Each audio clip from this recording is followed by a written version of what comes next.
සෝමෝති රාජමහාවිහාරස්ථානයේ වැඩ සිටින පූජනීය මහා සංඝරත්නයට තුන්වන්ගේ ආශිර්වාදය උතුම් වූ දකුණු දළදා වහන්සේගේ ආශිර්වාදය වේවා කියලා ආශිර්වාද වාර්ෂිකව උතුම් වූ දළදා සම්බුද්ධ පූජාවන් භාරගත්තා වූ පින්වත් හැම දිනාටම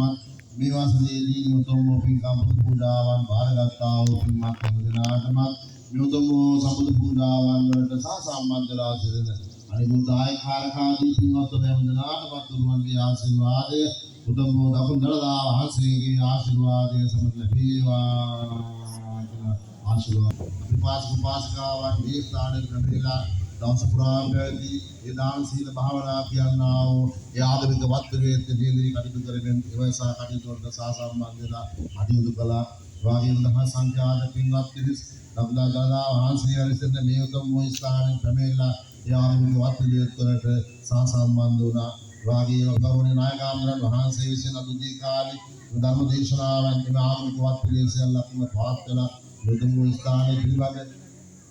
අධ්‍යාත්ම පද විස්තර දුන ධර්ම දේශනාවක් උන්වහන්සේ දේශනා කරන්න යෙදුණා. මේ සමය අවස්ථාවේදී මේ පින්වත් හැමදෙනා බලාපොරොත්තු වන්නේ දුර්ගතනා ගෙවාගෙන මේ